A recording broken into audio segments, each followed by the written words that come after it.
E aí, meus colegas que acompanham o Vem Professorar, que honra recebê-los novamente nesta série de vídeos onde estamos discutindo a obra Inovação na Sala de Aula. E a pergunta que fechou o nosso último encontro foi a seguinte: como ficam as avaliações neste modelo? Que modelo, Fagner? No modelo onde a tecnologia é centrada no estudante, onde é preparado todo um sistema que atende às necessidades especiais de cada um dos nossos alunos.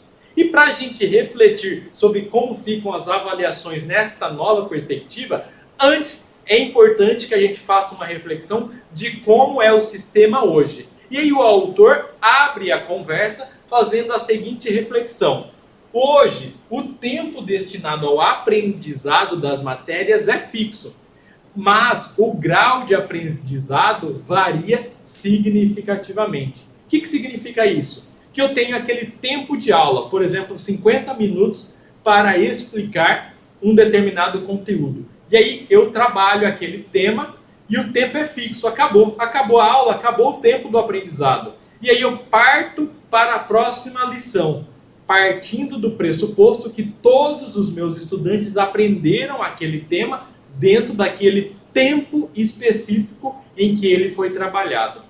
Mas nós sabemos que não funciona assim. Que muitas vezes aquele tempo dentro da sala de aula não foi suficiente para o aluno entender e muito menos aprender aquele conteúdo. Mas é assim que a gente trabalha hoje.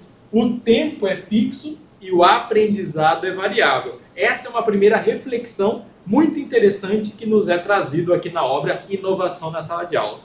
Outro aspecto, e aí sim partindo a partir dessas premissas aqui para a avaliação, é entender o seguinte: segundo os autores aqui, que também a obra não é só do professor Clayton, né? Mas segundo aqui o que está previsto na obra, as avaliações têm basicamente duas funções hoje. Quais são essas duas funções?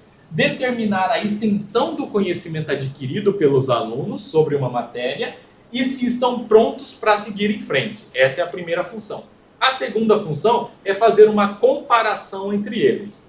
E aí o autor fala o seguinte, que para desempenhar essas duas funções, a tecnologia é capaz de suprir, mas de uma maneira diferente. Como é que a tecnologia pode atender essas duas funções de maneira simultânea, mas de uma maneira diferente? Olha que interessante, ele fala o seguinte, que a fase de testes não precisa acontecer só ao final, mas de maneira contínua a cada etapa. E por que fazer uma avaliação, um teste de maneira contínua a cada etapa é algo que ele considera muito importante para o aprendizado? Porque isso permite que entendimentos errados sejam corrigidos instantaneamente, para que o aluno siga para etapas seguintes de maneira adequada. Então, em tempo real, o professor consegue verificar onde estão as dificuldades dos seus estudantes de maneira personalizada e agir pontualmente para atender cada uma delas. E assim, você tem uma inversão da lógica. Olha que interessante. Como assim? O tempo é variável, mas o aprendizado é fixo. Ou seja, a meta de aprendizado é uma só. Os alunos precisam dominar este conteúdo. Mas o tempo pode ser variado. Tem uns que vão ser mais devagares, outros mais rápidos. E aí o professor vai corrigindo e atuando em cada etapa, mas para todos chegarem no mesmo lugar. Ainda que o tempo para isso mude. Porque agora nós estamos falando de uma tecnologia centrada para atender às necessidades dos estudantes. Que interessante essa perspectiva, correto? É muito diferente do que hoje nós praticamos dentro das nossas salas de aula. E aí você pode perguntar: entendi, Fagner, a proposta aqui do professor Christensen e dos outros autores aqui da obra Inovação na Sala de Aula. Mas o livro também traz algumas outras propostas, além dessa tecnologia centrada no estudante?